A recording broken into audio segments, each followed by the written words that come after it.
Muito obrigado, pastora Daniela, pastores aí da Betel Flamengo, pelo convite, não é? Por essa oportunidade de estar falando com vocês aqui. Eu fico assim muito agradecido aí, porque sei que vocês são uma igreja de referência aqui no bairro Flamengo. E eu sei também que Deus tem um propósito muito grande para essa igreja aqui no Flamengo. E quando eu falo que tem um propósito muito grande para essa igreja, você é que vai cumprir esse propósito. Porque a igreja é você, não é verdade? Vamos orar mais uma vez? Senhor Deus, muito obrigado, Pai, por esse dia tão inspirado aqui, Pai, que a Batista do Flamengo aqui está realizando, Pai, trazendo tantos preletores aqui, Pai, tantas pessoas, para que o Senhor, tenho certeza que o Senhor os usou aí, para durante todo esse dia, transmitir aquilo que o Senhor tem como propósito aqui para essa igreja, para toda a sua membresia. E eu te peço agora, Pai, usa-me também, para que seja completo esse propósito aí, desse congresso, para que os irmãos possam entender, possam compreender que só tem um propósito para cada um aqui, Pai. Então, que esse propósito seja revelado, que esse propósito seja conhecido, que esse propósito, Pai, passe a fazer parte da vida de cada pessoa aqui da Batista do Flamengo, aqui na Betel. Abençoa, Senhor, em nome de Jesus. Amém? Muito bem, eu sei que vocês devem estar cansados aí, porque tem gente aí que está aí desde as 8 da manhã, não é verdade? Mas Deus tem um pouco mais para falar para vocês, então tenha certeza que tudo isso foi planejado segundo os propósitos de Deus. E está me cabendo aqui a difícil tarefa aí de encerrar o seu congresso, não é? Depois de tantos preletores aí, bacanas que passaram aí durante o dia todo. Então, nós vamos dar um fechamento aqui agora. E o tema que nós vamos falar é o tema do congresso, que é paixão pelos perdidos. O que significa isso? Não é? Eu estava sentado ali, estava me lembrando que nós todos aqui somos cristãos, nós todos aqui somos convertidos, não é? Mas não basta ser cristão, não basta ser convertido, porque nós todos temos que conhecer que Deus tem uma missão para cada um de nós. Essa missão é diferente, essa missão é diferente de um para outro, mas todos nós temos uma missão. E durante esse tempo que eu vou falar aí, eu vou ressaltar muito isso. Acontece que, apesar de crentes, apesar de convertidos, a maioria de nós nunca leu a Bíblia uma vez, pelo menos. A Bíblia tem 66 livros, Antigo Testamento, Novo Testamento. Quem escreveu a Bíblia? 40 autores. Ou seja, teve gente que escreveu mais de um livro. Esses 40 autores escreveram a Bíblia durante 1.600 anos. Ou seja, a maioria não conheceu o outro. E foram escrevendo por quê? Porque foram inspirados pelo Espírito Santo. Não é? O tema central da Bíblia é a salvação através de Jesus Cristo.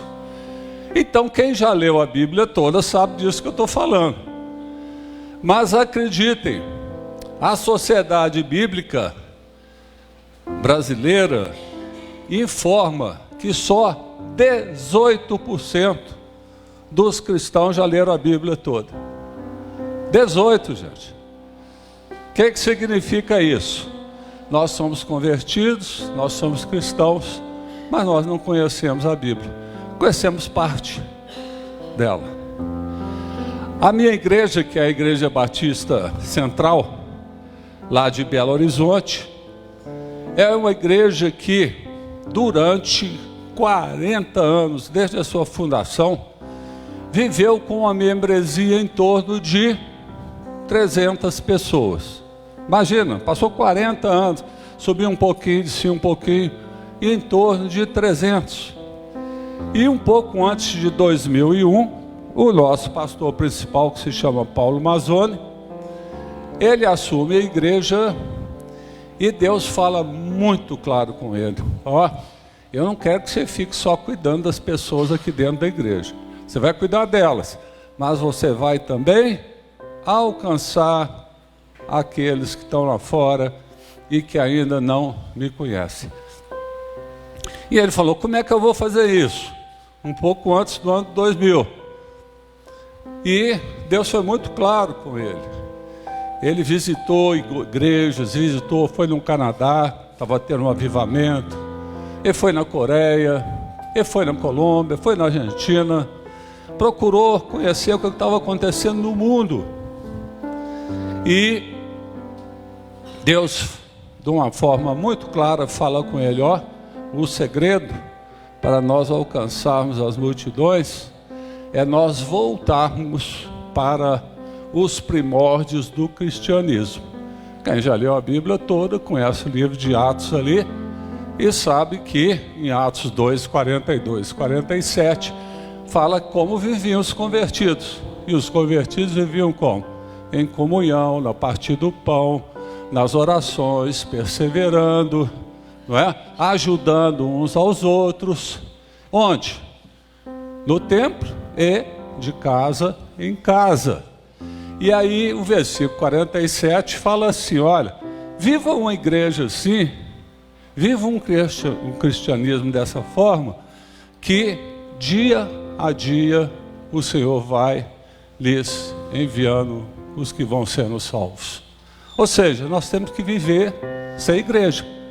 A partir desse momento, o Senhor vai enviando os que vão sendo salvos. O que acontece? Aquela igreja de 300 membros virou uma igreja de 13 mil pessoas. Aquela igreja que só tinha um pastor, hoje tem quase 2 mil pastores, porque cada líder de célula é um pastor para nós.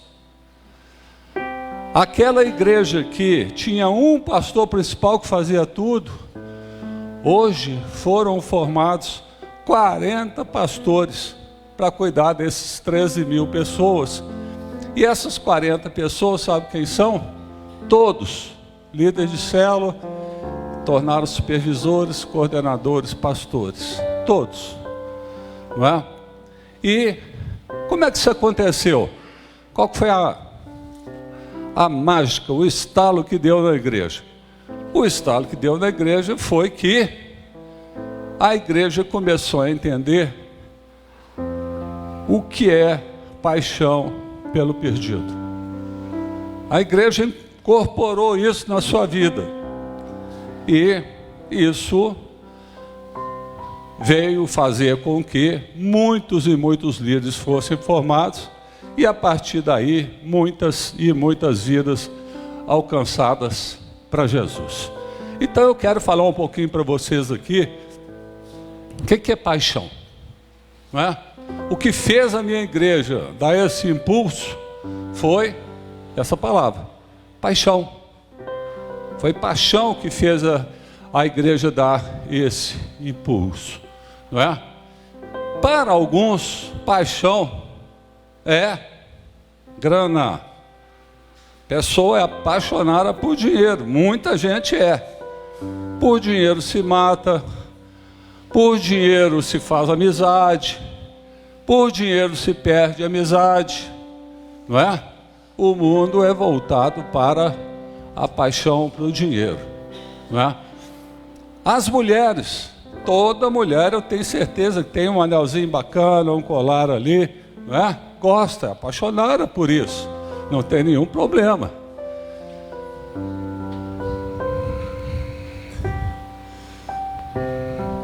Passa, aí deu. Aí vocês estão vendo, as mulheres são apaixonadas por um salão de beleza, hein?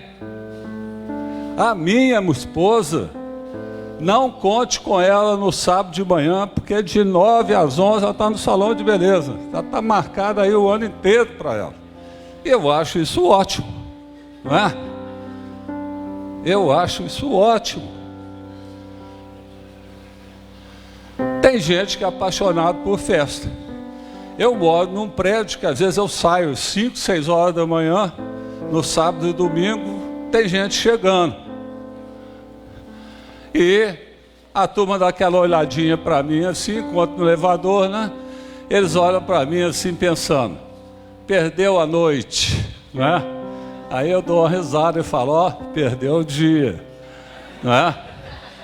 Então, tem gente que é apaixonado por isso.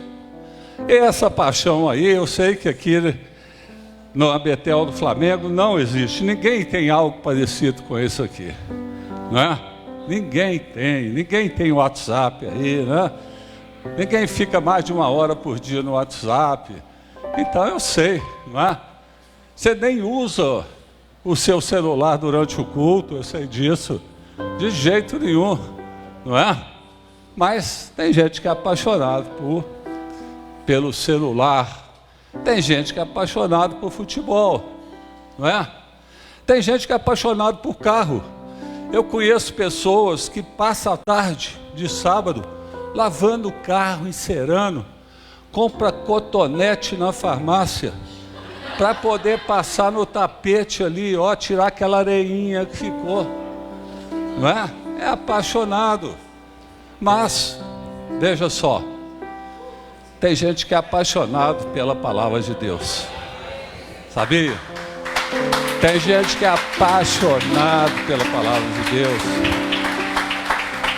E eu tenho certeza que tem gente aqui que já leu a Bíblia uma vez pelo menos. Tem gente que é apaixonada. Palavra de Deus, inspiração de Deus para a nossa vida. Olha que coisa maravilhosa. E você vai ver agora qual seria a nossa paixão. E eu quero te contar que Deus tem uma paixão.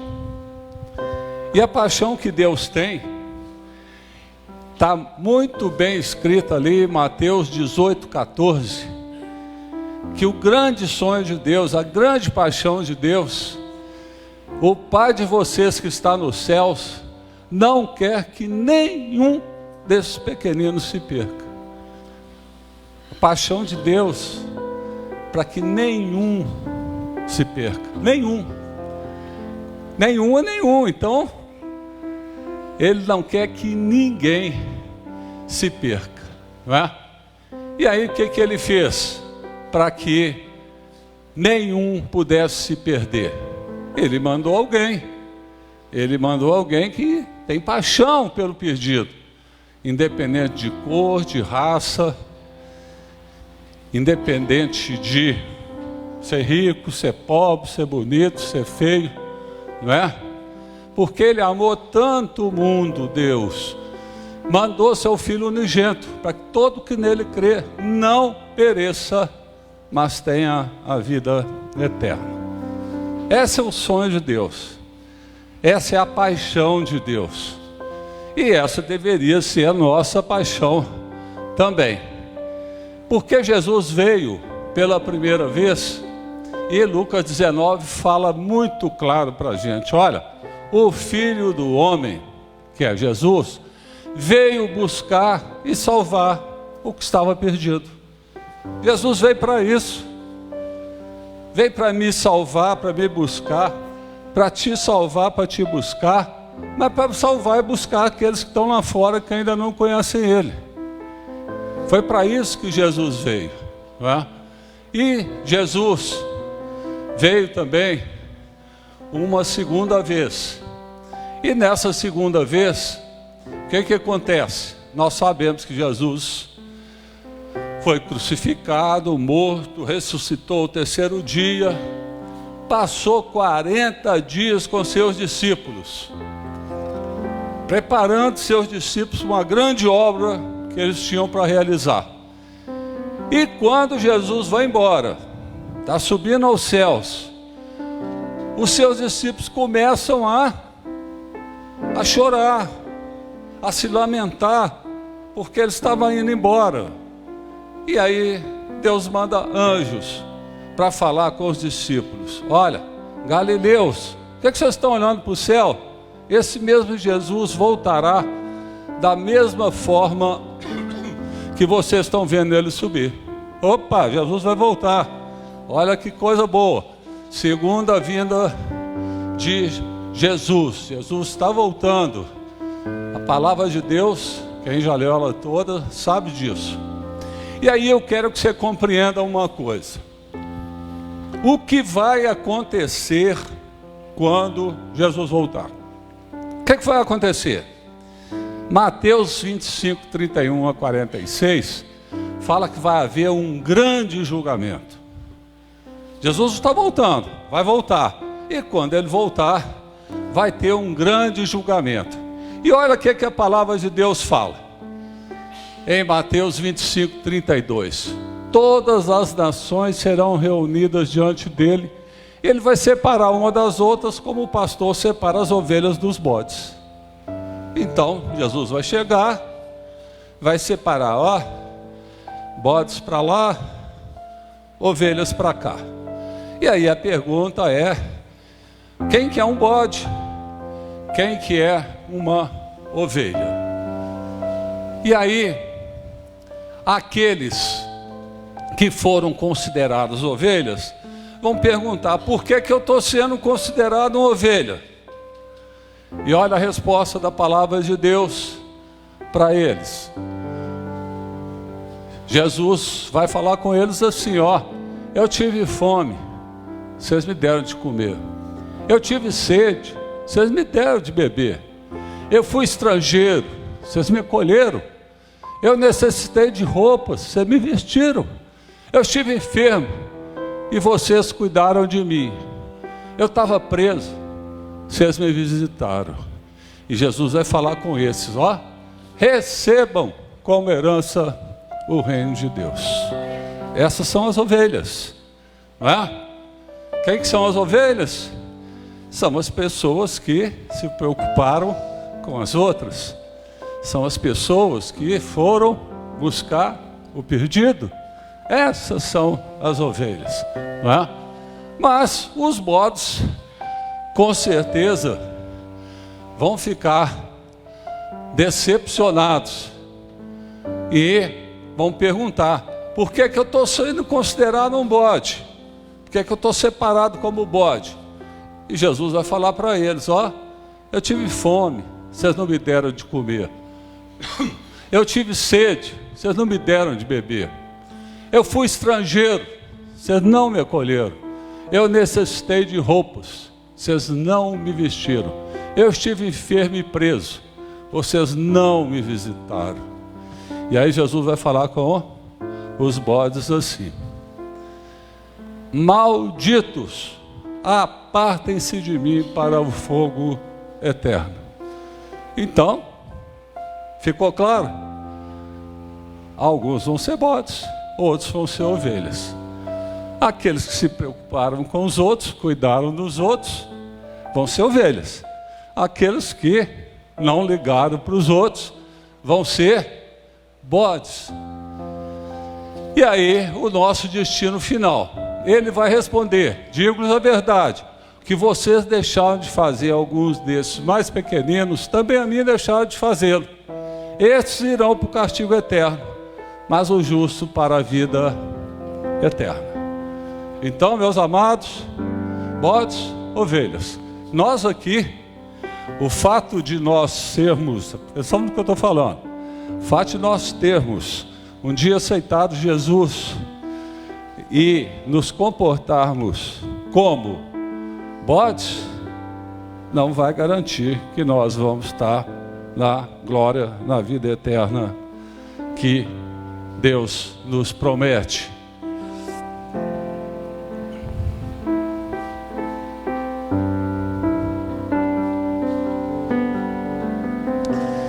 Você sabia que no mundo morrem 135 mil pessoas por dia? Só aqui no Brasil, 13 mil morrem por dia. Hoje estão morrendo 13 mil pessoas. E aí eu queria contar uma história para vocês de Alexandre o Grande.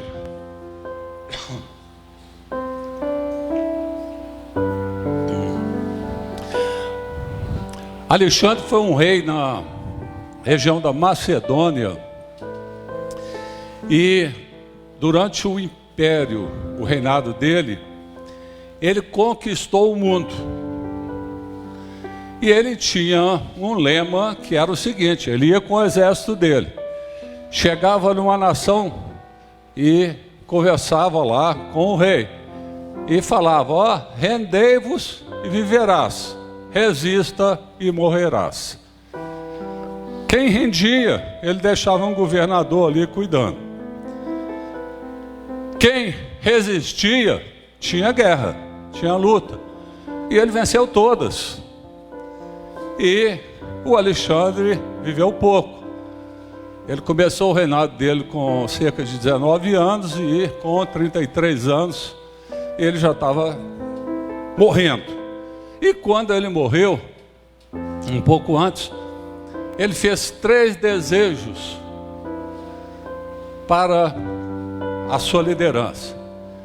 E ele falou com eles o seguinte: olha, primeiro desejo meu, eu quero que o meu caixão seja transportado por médicos. Por que que ele falou isso? Porque ele queria mostrar para as pessoas que nem mesmo os médicos foram capazes de impedir a morte dele. E aí o segundo: espalhe no caminho do túmulo todos os tesouros. E era muito, porque ele conquistou o mundo. E a gente sabia que quando uma nação conquistava outra, ela levava o ouro, a prata, os tesouros, tudo para ela. O que que ele queria dizer? Olha, aqui nessa terra eu conquistei isso tudo, mas eu não estou levando nada comigo. Está tudo ficando aqui. E o terceiro desejo, ele queria que as mãos dele ficassem balançando ali do lado de fora do caixão. Por quê? Recado dele, ó: ao mundo eu vim de mãos vazias, do mundo eu estou partindo de mãos vazias. Em síntese, tudo que nós ganhamos aqui, material, não vai nos acompanhar. Pastor, como é que vai ser essa história do final aí? E aí, quem leu a Bíblia toda já conhece isso. Quem não leu vai ter a oportunidade de conhecer agora, porque o livro de Apocalipse 18, 11 e 13 fala para nós da queda da Babilônia, do fim dos tempos. E aí fala assim: olha, os negociantes da terra chorarão e lamentarão por causa dela, porque ninguém mais compra sua mercadoria. Artigos como ouro, prata, pedras preciosas. Aí ele vai falando um monte de artigo aí: mirra, perfume, vinho, farinha, bois, ovelhas, carruagens, e termina falando corpos e almas de seres humanos.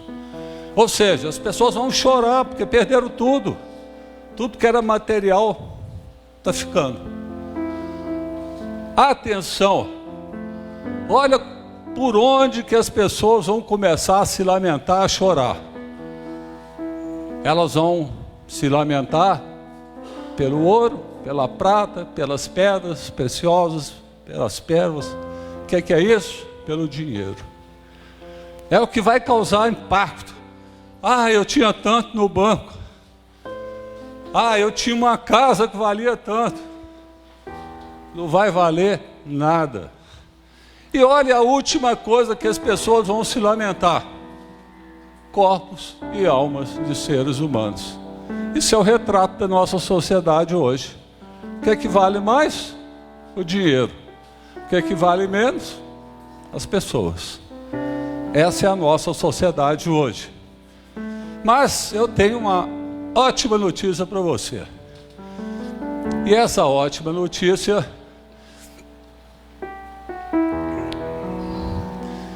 está aqui, que esses valores do mundo hoje, ouro, prata, preciosas, pedras preciosas de seres humanos, esses valores, lá na Nova Jerusalém, lá na eternidade, onde nós vamos estar com o Senhor, Apocalipse 21 fala: a muralha era feita de jaspe, e a cidade de ouro puro, semelhante ao vidro puro.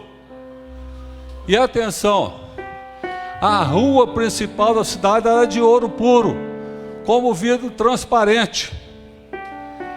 O que é isso? O que tem mais valor no mundo hoje, que é o ouro, vai ser a coisa que vai ter menos valor na eternidade.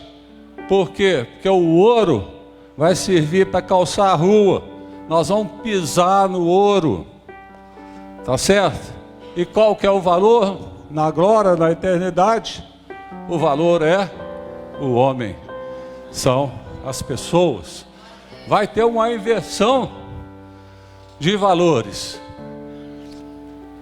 Como é que vai ser nossa vida lá? Esse trecho é o trecho que eu mais gosto na Bíblia. Apocalipse 7, vai de 9 a 17. Fala que nós vamos estar reunidos uma grande multidão ao lado do trono de Deus. Nós vamos estar de branco, nós vamos estar de palmas nas mãos. E essa grande multidão, óbvio, vocês estão acompanhando, são as ovelhas que vão estar lá.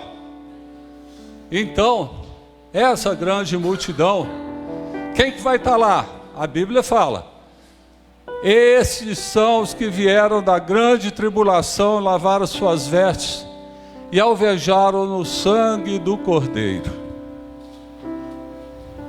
Tá certo? Ou seja, pessoas que conheceram Jesus, são pessoas que passaram pela tribulação da vida, não é? Mas Jesus as lavou pelo seu sangue. Essas são as pessoas que vão ter lá. E o que vai acontecer? Como é que vai ser a vida depois?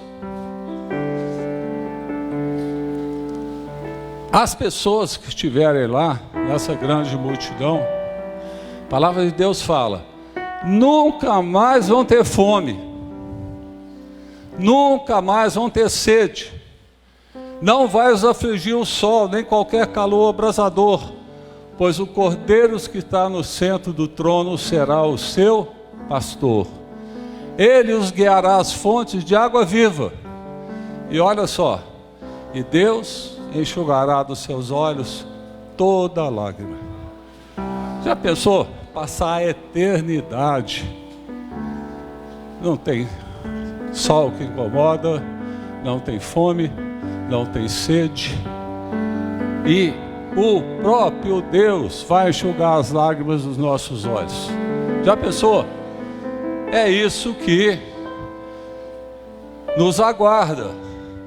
Mas, ao olhar para esse quadro aí, você está vendo? Eu me sinto assim, muito convicto, que eu estou ali. Eu estou ali, vocês podem ter certeza que eu estou. Descobre um carequinho ali que sou eu. Sou eu que estou lá. Estou lá.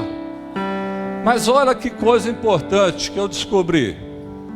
Do meu lado ali está a minha esposa. Ela vai estar lá comigo. Junto ali estão minhas duas filhas.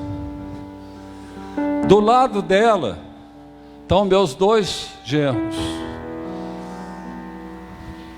Bem pertinho está a minha irmã. Do lado dela está meu cunhado. Muitos dos meus amigos estão ali.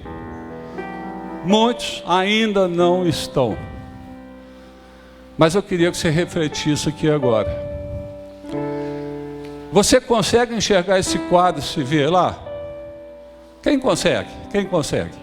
Quem está conseguindo se enxergar nesse quadro? Não é? A maioria aqui está conseguindo. Mas reflita o seguinte. Você está vendo a sua esposa ali? Você está vendo o seu marido? Você está vendo seus filhos? Você está vendo seus pais? Você está vendo seus amigos? Seus colegas de trabalho? Seus vizinhos? As pessoas que você tem em relacionamento? Você está vendo essas pessoas ali? E aí eu vou te contar. Se eles não estiverem ali, eles vão estar nas profundezas do inferno. E aí eu queria começar a te contar o seguinte. Você é responsável por essas pessoas que eu falei agora estarem ali. Porque você conheceu a verdade. A verdade te libertou. Então, você tem que contar essa verdade para quem não conhece ela. Porque as pessoas não estarão ali, não é por negligência. As pessoas não estarão ali porque ninguém apresentou Jesus para elas. Esse vai ser o motivo principal. Ninguém apresentou Jesus para ela. Mas você conhece. E aí vem a grande pergunta. Por que você não apresenta Jesus para essas pessoas? Por que você não dá o testemunho de transformação de sua vida para essas pessoas? Então, você é responsável por cumprir o grande sonho de Deus, que eu falei no início. Qual é? Que nenhum se perca. Nenhum se perca. E da mesma forma,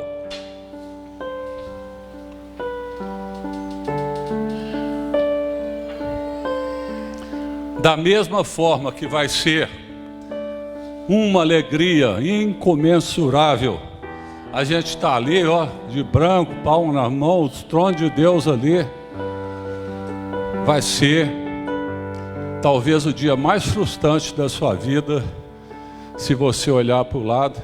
Cadê meu pai? Cadê minha mãe? Cadê meu filho? Sabe por quê? Vai ser para a eternidade. Não vai ser uma pequena viagem que eles vão fazer. Vai ser para a eternidade. Eu tenho uma situação. Eu tenho uma situação seguinte. Eu conheci Jesus com 46 anos de idade, gente. Eu tenho 65 hoje. 46 anos. E quando eu conheci Jesus, eu comecei a ler a Bíblia. Eu entendi que era responsabilidade minha levar esse evangelho, o conhecimento de Jesus para as pessoas. Primeira coisa que eu fiz, minha igreja estava oferecendo um curso para a liderança de célula. Eu fiz esse curso. Menos de um ano depois que eu me converti, eu já tinha uma célula na minha casa. Eu acho que umas 300 pessoas já se converteram lá. E apresentando Jesus, não é? Sem medo, apresentando Jesus com convicção. Mas algumas pessoas muito importantes para mim não conseguiam tomar uma decisão, não conseguiam se aproximar de Jesus. E uma dessas pessoas foi meu pai. Meu pai, à época, tinha 71 anos. Eu chamava ele para minha célula, de vez em quando ele ia, chamava em alguma atividade da igreja, ele ia, mas ele não gostava de crente, como eu também não gostava. Por isso que eu fiquei 46 anos, porque eu achava que crente era uma pessoa que pregava uma coisa e praticava outra. Então eu não gostava. Mas meu pai foi acometido de uma doença. Foi internado no Hospital das Clínicas em Belo Horizonte e ficou definhando ali 3 semanas. 3 semanas, ao fim delas, ele morre. E eu vou dizer para vocês, foi o dia mais triste da minha vida. Por quê? Porque eu sabia que ele ia ser considerado um bode. Ele não fez uma decisão por Jesus. Ele não tinha feito uma decisão por Jesus. E eu fiquei muito triste, fiquei deprimido. E vocês acham que passou no dia seguinte? Foi só aumentando. 1 semana, 2, só aumentando. E eu me perguntando, por que que eu não fiz mais alguma coisa? Por que que eu não insisti? Mas o leite tinha caído, tinha derramado. E quando o leite cai no chão, ele não volta para a vasilha. 3 semanas depois da morte dele, eu vou num culto na nossa igreja e no final uma senhora me procura e fala comigo o seguinte: ô Wagner, eu queria te contar uma coisa. Na véspera da morte do seu pai, eu estive lá no hospital visitando ele. Passei lá uma boa parte da tarde com ele. Falei de Jesus, falei da importância de aceitar Jesus como seu Salvador. E eu fiz um apelo para ele. E ele aceitou Jesus como ele. Fiquei sabendo disso 3 semanas depois. 3 semanas. E aí, arrepio toda vez que eu conto isso. Porque aquele que estava perdido foi encontrado. Aquele que estava morto está vivo. Aquele que estava separado está na presença do Senhor, por causa de uma decisão que ele fez no último dia da vida dele. Eu conto isso, sabe para quê?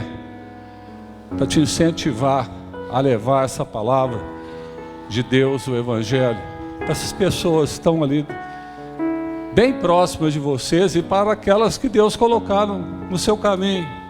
Não deixe para depois não. Não deixe para depois não, porque hoje, ele está lá. Ele está lá nessa bolha. Eu vou encontrar com ele lá. Então, você pode fazer diferença na vida eterna de uma pessoa. Você pode fazer. Só que você tem que fazer isso agora. Não deixe para depois.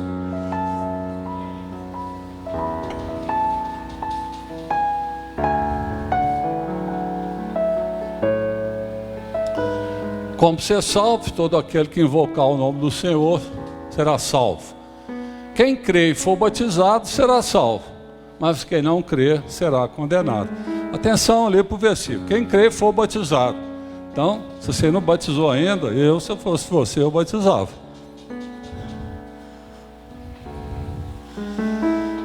Muito bem. Nós vamos ver agora um pequeno filme que retrata a nossa postura diante daqueles que estão morrendo. Nós não temos nenhuma dúvida que quem não conhece Jesus, está ali fora, está morrendo espiritualmente. Qual que é a nossa postura? Qual que é o nosso procedimento? Esse filme vai mostrar isso. Para você entender melhor, são 2 barcos. Um barco é o barco da guarda costeira. O outro barco é um barco que está naufragando. Um está pertinho do outro. Mas o barco da guarda costeira nós vamos ver o tipo de comportamento que eles têm lá, enquanto as pessoas estão morrendo ali pertinho dele. Que se parece muito com uma instituição que a gente dá o nome de igreja. Então, começa a ver aquilo ali e começa a imaginar como é que nós fazemos aqui na igreja. Começa a ver essa relação. Podemos passar o filme aí, por favor?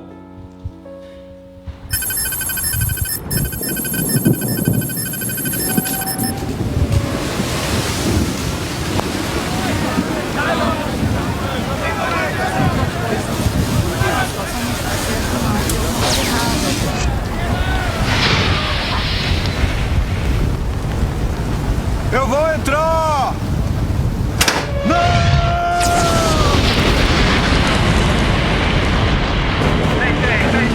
Mayday! 1254, aqui é o Rosemary. Ocorreu uma explosão a bordo. Temos um incêndio, estamos em perigo. Temos somente alguns minutos. Câmbio, Rosemary, aqui é a guarda costeira. Todos os navios na vizinhança dos 44 graus norte e 127 graus oeste entrem em contato e preparem-se para prestar ajuda imediata. Câmbio.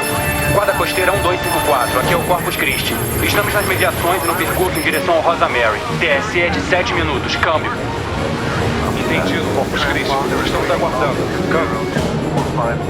Fairbanks. Senhor, temos um navio nas imediações, é o Corpus Christi. A ponte de comando informou que eles têm 62 tripulantes com 24 botes salva-vidas para lançamento.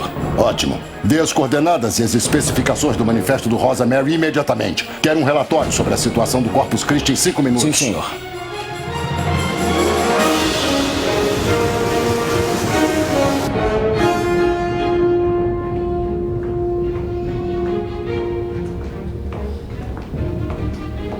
Marinheiro Macmillan? Que noite para o seu primeiro dia de serviço? Quem é você? Escolhas, Jack. Você, amigo, está para entrar no Vale da Decisão. Desculpe-me, senhor, eu tenho... Deixa eu perguntar uma coisa. O que vem primeiro? As dependências de um navio? Ou seu propósito como um todo? Eu creio que o propósito desse navio é bem claro, senhor. Exatamente. Nosso propósito deveria ser bem claro. Jack, estamos entrando em território perigoso. Não há como negar. No entanto, dentro deste navio é um lugar confortável para ficarmos. E aí está a sua escolha. Você irá? Ou também se contentará em simplesmente estudar sobre ir? Senhor, eu tenho que ir. É que eu tenho que servir. E a festa está começando. Jack, a festa já está quase terminando.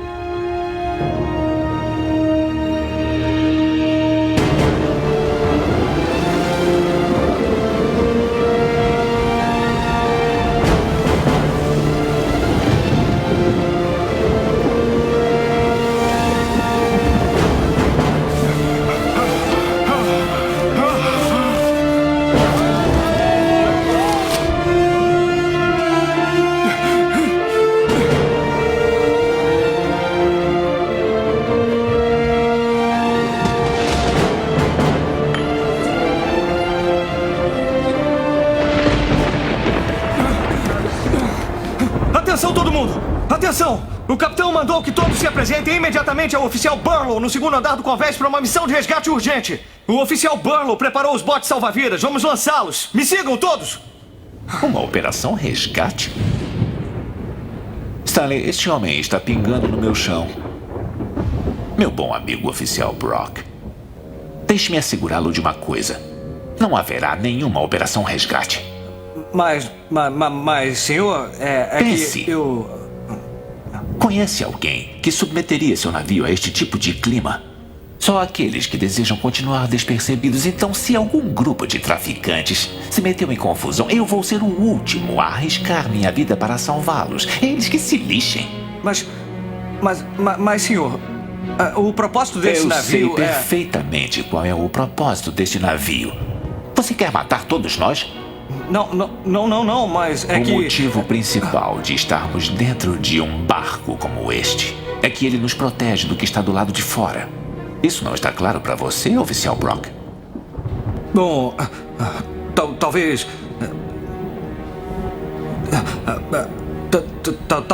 Talvez não esteja, senhor.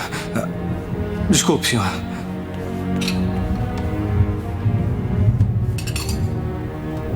Marinheiro Macmillan? É você que vejo juntar-se aos sábios?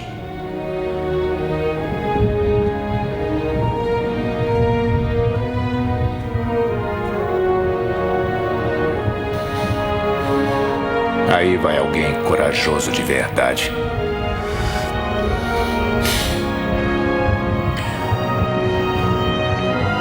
Todos, pontualmente na igreja às 21h45.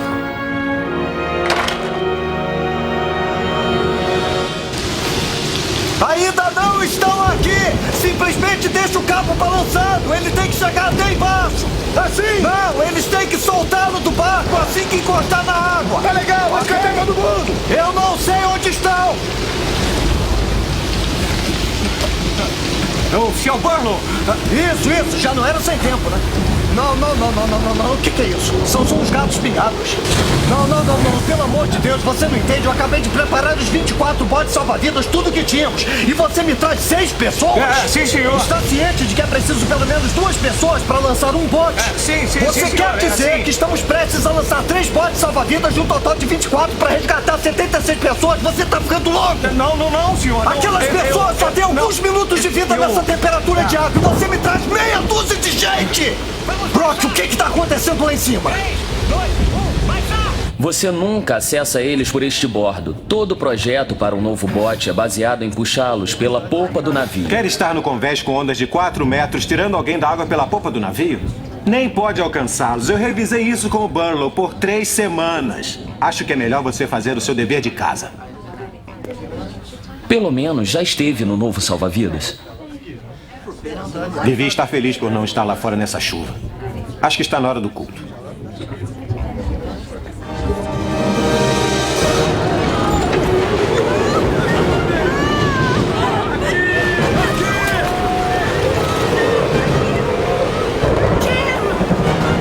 Cadê você? Onde você está?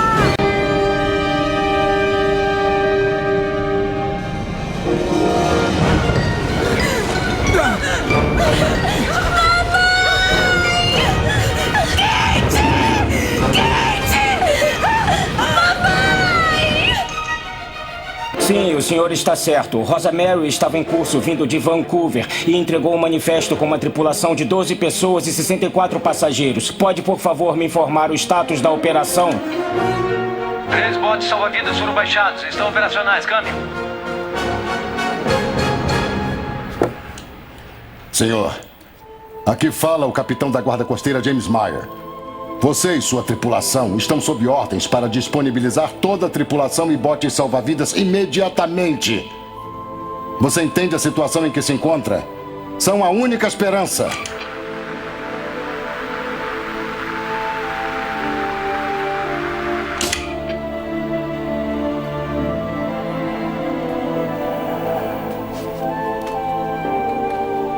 Eles têm o melhor navio que existe.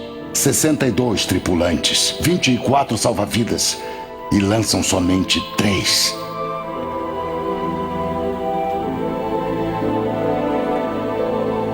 Mamãe, cadê você? Eu puxo você! Quente! Mamãe está indo! Por favor! Por favor!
própria imagem de Deus se refletia no homem como uma imagem de amor, até que as tormentas do pecado agitaram as águas e esse reflexo foi distorcido.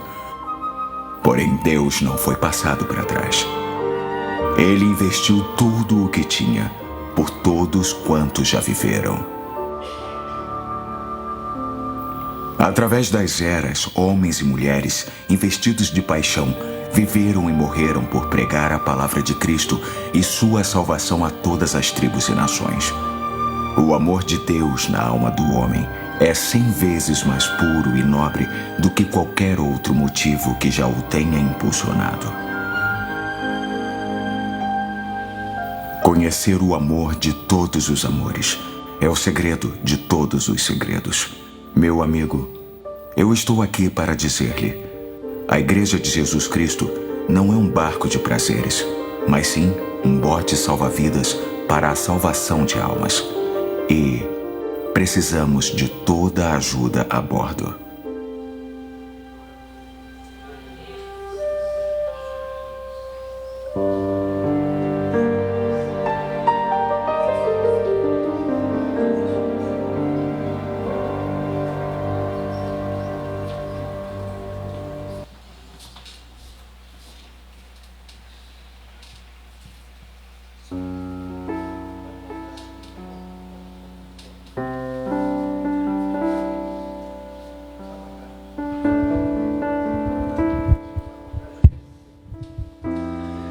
Muito bem, conseguiu enxergar a correlação do filme com a igreja?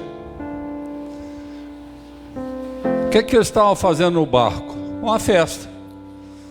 Aí, um barco vem naufrágio, pessoas começam a morrer. Qual que foi a preocupação maior das pessoas que estavam dentro do barco? Continuar a festa. Alguns, o papel de um barco da guarda costeira é salvar pessoas, então vamos lá. Mas poucos fizeram isso. Vocês lembram que o barco da guarda costeira tinha 24 botes salva-vidas para ser lançado? Lançado 3. O resto ficou aonde? Na festa.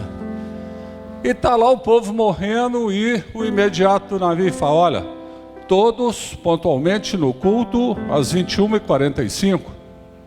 Ou seja, é mais importante estar no culto do que salvar as pessoas. E infelizmente a vida da maioria das igrejas é assim. Nós somos treinados para vir ao culto. Nós somos treinados para participar de ministério. Quando o mais importante era nós sermos treinados para alcançar vidas que estão se perdendo, estão morrendo. A última frase do filme, o filme se chama, depois se você quiser ver, você encontra lá no YouTube, Igreja Navio de Resgate. Pega com esse nome que você vai encontrar lá. Mas a última frase, você se lembra dela? Meu amigo, eu estou aqui para lhe dizer que a Igreja de Jesus Cristo não é um barco de prazeres, mas sim um botes para a salvação de muitas e muitas vidas. Entendeu que o seu lugar é aqui, para você comungar, para você cultuar o Senhor, para você louvar o Senhor, mas a sua ação, a sua missão é lá fora. Por quê? Porque as pessoas que não conhecem Jesus estão lá fora, as pessoas que estão morrendo estão lá fora. E às vezes a gente dá muito mais valor em estar dentro do barco do que em ir alcançar as pessoas que estão morrendo. Então, queria que você se refletisse bastante sobre isso. E eu quero encerrar fazendo 3 perguntas para vocês. Primeira pergunta, o contexto é Gênesis 3:9. O que é Gênesis 3:9? Adão pecou. Adão encontrava com Deus todos os dias num banquinho no jardim, conversavam, e um dia Adão não aparece. Não aparece por quê? Porque ele ficou envergonhado que tinha pecado. E Deus faz a seguinte pergunta para Adão: Adão, aonde está você? O pecado tinha afastado Adão de Deus. E a primeira pergunta que Deus quer que eu coloco para vocês aqui nessa noite é a seguinte: meus amados, aonde estão vocês? Aonde? O fato de estar sentado aqui não te assegura um relacionamento com o Senhor. O fato de estar sentado aqui não te assegura que você está cumprindo os propósitos que Deus tem para você. Então, aonde estão vocês? É a primeira pergunta que Deus quer fazer para você nessa noite. A segunda pergunta está um pouquinho à frente. Gênesis 4:9. Contexto: Caim e Abel. Caim acabou de matar Abel. E Deus pergunta para Caim: Caim, aonde está o seu irmão? Sabe o que Caim respondeu? Não sei. Serei eu, porventura, responsável pelo meu irmão? Pergunta de Deus para vocês nessa noite: aonde estão os seus irmãos? Pode ter certeza que Deus não vai querer ouvir a mesma resposta que Caim deu. Não sei. Serei eu, porventura, responsável pelo meu irmão? Deus quer te falar nessa noite: você sim é responsável pelo seu irmão. Você sim é responsável por aquelas pessoas que estão lá fora e não conhecem Jesus. Meus amados, aonde estão os seus irmãos? Qual que deve ser a nossa visão? O que é visão? É aquilo que a gente enxerga lá na frente. É aquilo que a gente acredita que vai acontecer. Não é? A visão dessa igreja. Quando eu falo a visão dessa igreja, eu estou falando a sua visão, porque vocês todos compõem a igreja. A visão é ganhar o Flamengo para Jesus. Essa é a visão. É para isso que Deus está capacitando vocês. É para isso que vocês estão sendo preparados.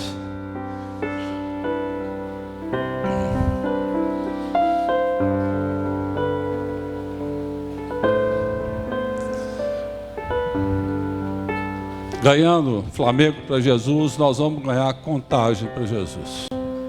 Nós vamos ganhar Belo Horizonte para Jesus. Nós vamos ganhar a região metropolitana para Jesus. Põe na última aí para mim, que pulou aí, por favor. E a terceira pergunta está...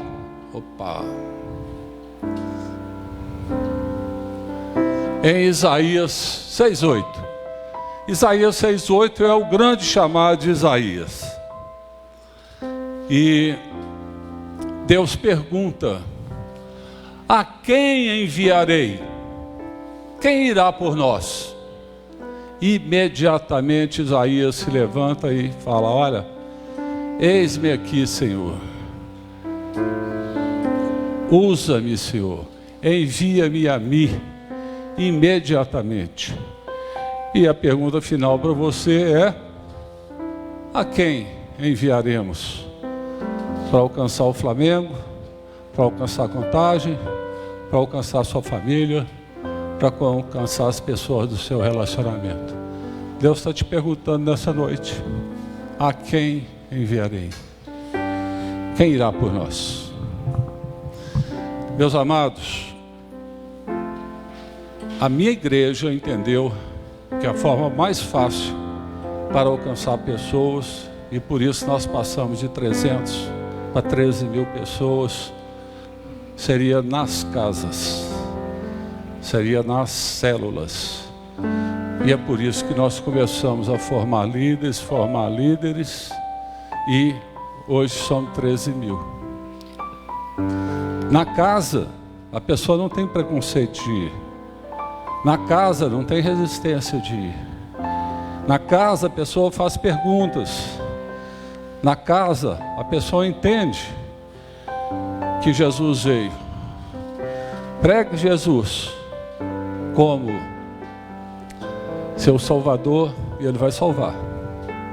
Pregue Jesus como aquele que transforma vidas e Ele vai transformar. Pregue Jesus como aquele que cura e Ele vai curar. Está na mão de você. O que eu tenho para dizer para vocês aí, fechando? Sai do barco. Sai do barco. É lá fora que as pessoas estão. E eu queria fazer um apelo aí no final. E o apelo que eu quero fazer, para você que entendeu bem a mensagem, para você que entendeu que Deus falou aqui nesse momento, foi com você, eu queria te convidar a fazer duas coisas. A primeira, queria que você fechasse seus olhos. Pense em 3 pessoas do seu relacionamento que você está sendo tocado pelo Espírito Santo, que precisam ser alcançadas através de você. Pense em 3 pessoas. Aí depois.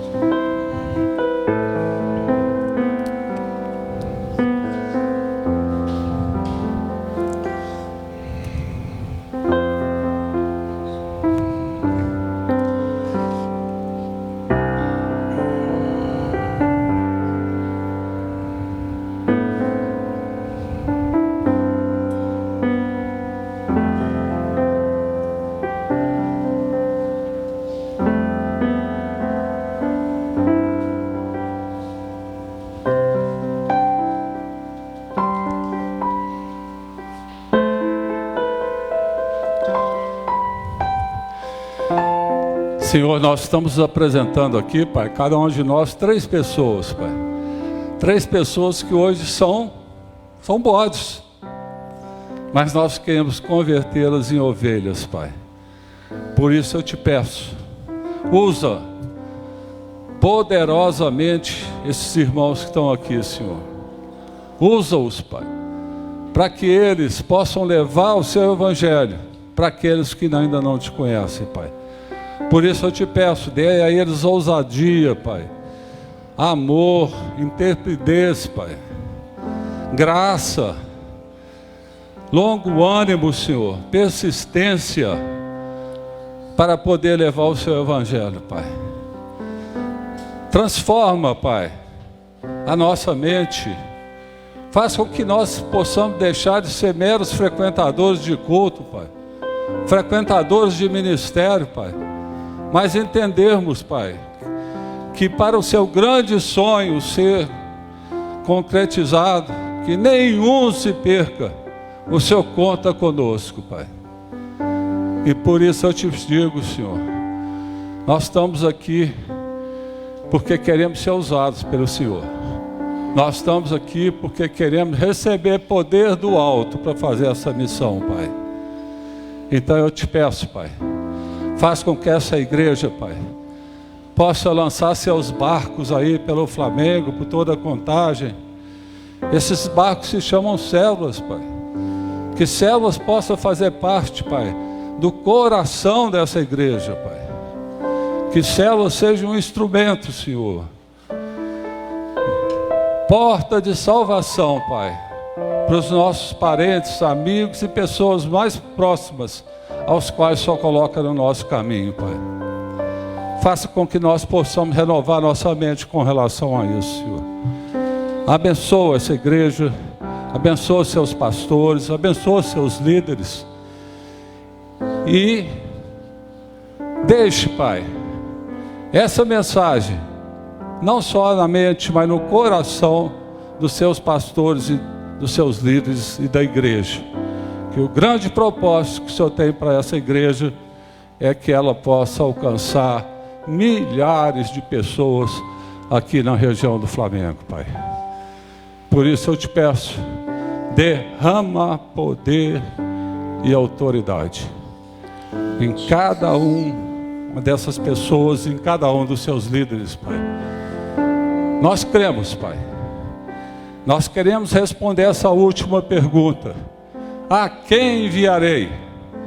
Nós queremos nos levantar e responder: eis-me aqui, Senhor, envia-me a mim. Meu amado, você que quer receber poder, quer receber mais uma oração de autoridade, você que quer responder sim ao Senhor, eu te chamo a vir aqui à frente. A resposta não é para mim, a resposta é para Deus. E a resposta que você vai dar para Ele é a seguinte: eis-me aqui, Senhor, envia-me a mim. Eis-me aqui, Senhor, envia-me a mim. Apresente aqui as pessoas que você orou. Apresente aqui a sua vida, o seu ministério. Se coloque diante de Deus para ser usado. Se coloque diante de Deus para que você seja instrumento de salvação na vida de muitas e muitas pessoas. Que o seu coração saia daqui cheio de compaixão pelo perdido. Compaixão pelo perdido. Oh, Senhor. A igreja Batista Betel aqui no Flamengo, Senhor, tem uma missão tão grande, Pai. Uma missão tão poderosa, Pai.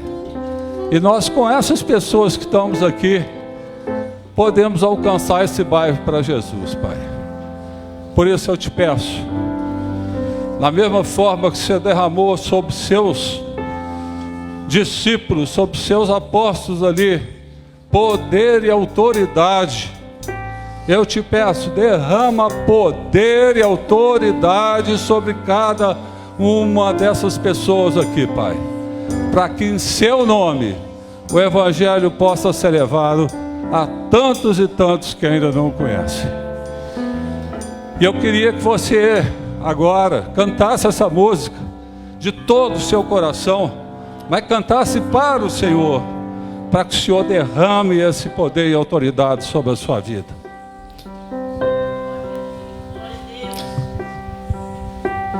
Sonda-me, Senhor, que me conheces, quebranta o meu coração, transforma-me conforme a tua palavra e enche-me até que em mim se ache só a ti. Então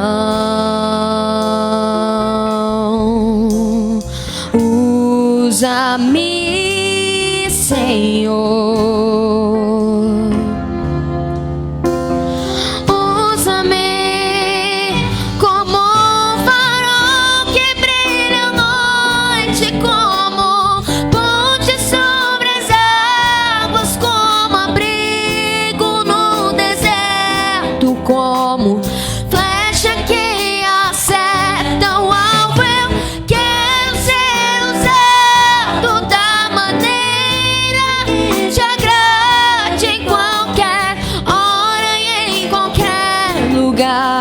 Eis aqui a minha vida, usa-me, Senhor,